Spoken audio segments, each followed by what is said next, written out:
Hey, Jeff Bezos, you make $8 million per hour, but you pay $0 in taxes? What the f? 8 million you're talking about isn't my income. It's an increase of the Amazon shares I own. Exactly. And in Jeff's case, he's simply using the tax system that's been legislated for him to his advantage. And if you don't do that, then you're crazy too. Do the rich people cringe and say, don't tell them that, Rob? Yes.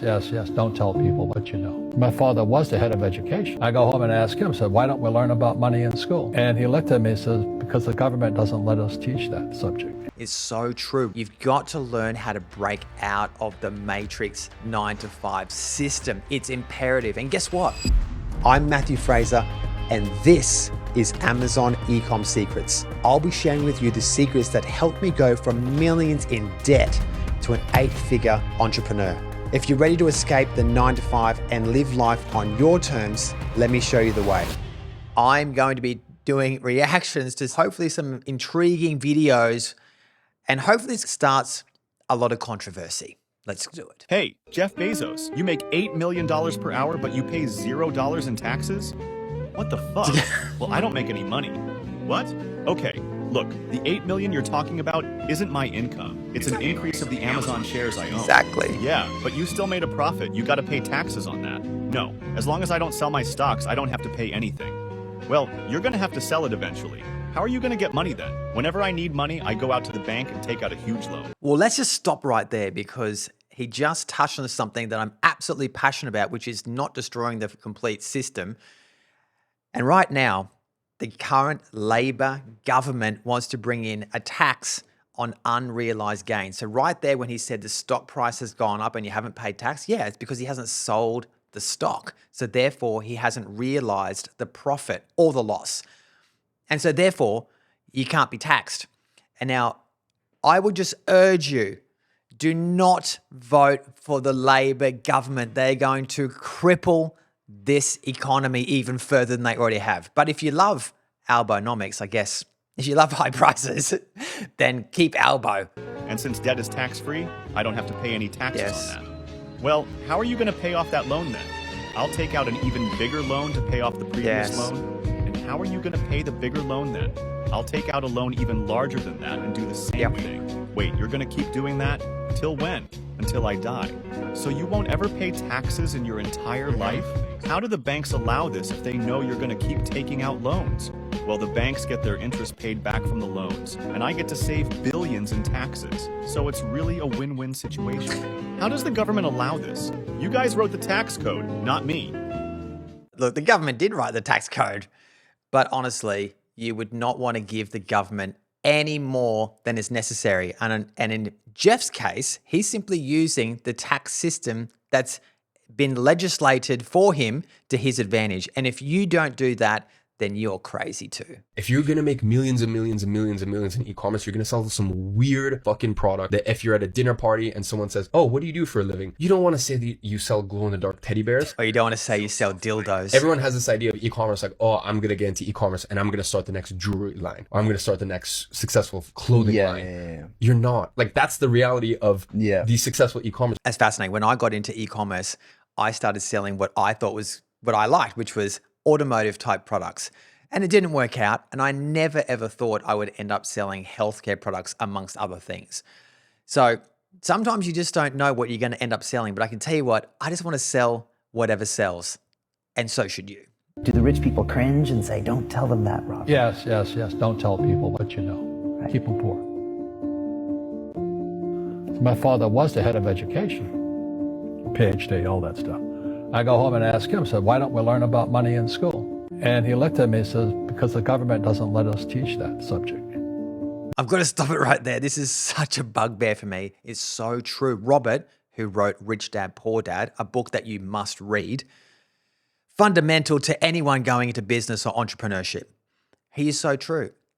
He is right in the sense that the school system is geared towards keeping you dumb down. They don't want you to know how to use the money / the tax system to your advantage. And this is the travesty of the education system. And my mother was a school teacher and she did her absolute best and she taught well, but she's constrained by the system, which doesn't allow teachers to teach what really, really counts. Because you know what? Most of the teachers don't even know what's right as well. You've got to learn how to break out of the matrix 9 to 5 system. It's imperative. And guess what? The information is actually right in front of you. All you need to do is go onto YouTube and start searching how to break out of the matrix, and there'll be a plethora of information there to help you get out of the system. Hey guys, I just want to break away from the episode for just one moment and let you know that I've just launched the Amazon Launchpad mini course. Now, this is designed for people who want to get started on Amazon really, really fast. But guess what? I can get you launched your first product on Amazon with just 5 hours. You just have to click on the link below, join my community, and the course is absolutely free. All right, thanks guys, and back to the episode. So I made a completely new channel. The second video got 500,000 views in like 2 weeks. That's wild. The video ended up making about $5,000. And then from there, like, I just never stop uploading, bro. So all YouTube automation is just a faceless way of doing YouTube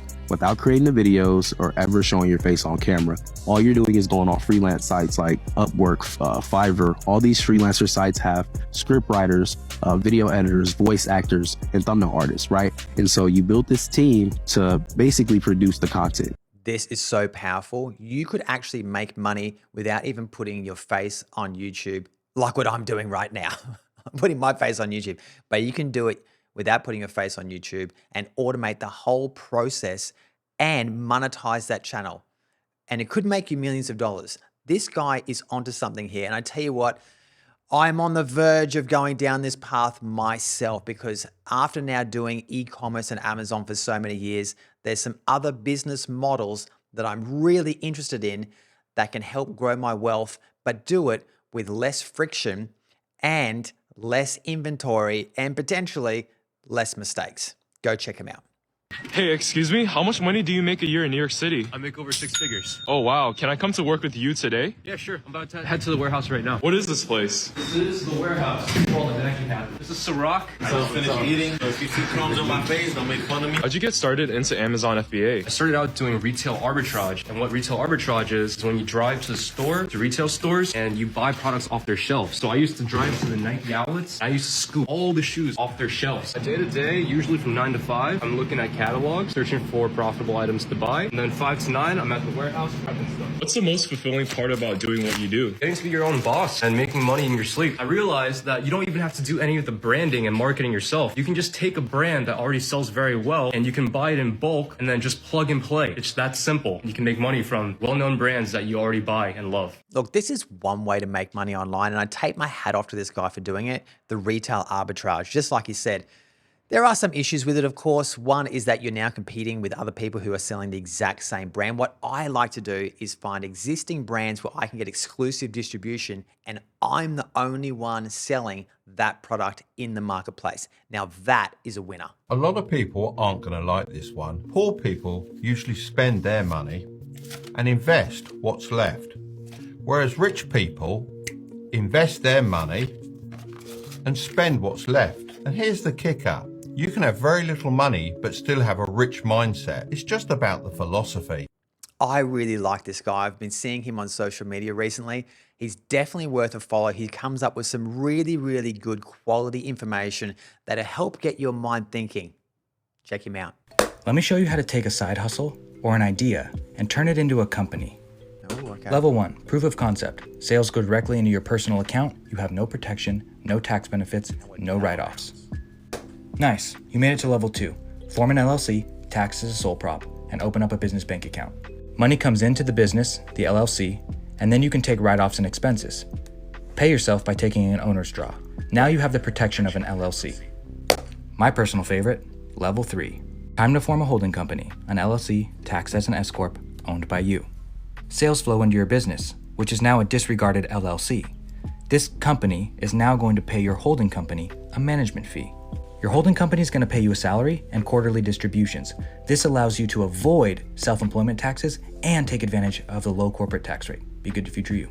This is a pretty novel idea, of course, geared towards Americans. You can do something very similar in Australia using trusts, but it does get very complicated, and you absolutely have to check with your accountant before you set anything like this up, because it can incur a lot of accounting fees as well. So not for the faint-hearted, but definitely something that you should look into if you're going to become a multi-millionaire Amazon e-commerce seller. And I know you're going to do that. If you buy a property in a super fund, if it's residential, you can't live in it, you can't, your mates live in it, it's prohibited, yeah. But if you buy a commercial property or a business property in a super fund, you can. So you can run your business premises there, your retail operation there. And you think that through, you go, well, if I've got a business premises, might be my workshop or my surgery or wherever it is, and I'm paying rent to myself, because you've got to pay rent. So you as a mechanic or as a doctor or your company pays rent to your own super fund. On the one hand, you're going to get tax deduction for that. Your rates, and so the company rate's 25%. The super fund gets that money in there, it's probably paying tax maximum 15 on the earnings of that money. So it's a pretty easy maths to work out to making 10% at least on the changeover. And then over time, you'll pay less tax when you sell it. Absolutely genius. Of course, if you want to buy property in your super fund, you may or you may not want to do that. It's completely up to you, but make sure you check with your accountant to see if it's going to be the right fit for you. For me personally, I've kind of steered away from property. I've actually bought a whole stack of property in my lifetime. I'm now moving to more digital, and just in case you don't know, B for Bitcoin. All right, guys, thank you for tuning in to that episode of Reactions. I hope you enjoyed that. Probably not so controversial as I thought it was going to be, but all in all, great fun. All right, guys, thank you so much. See you in the next episode. Take care. Thanks for tuning into Amazon Ecom Secrets. If you enjoyed this episode, the best way to show your support is to give a 5-star review on Apple Podcast and Spotify, and make sure to subscribe on YouTube so you don't miss an episode. You can also find more at I'm Matthew Fraser on all social media platforms. Thanks so much. Take care.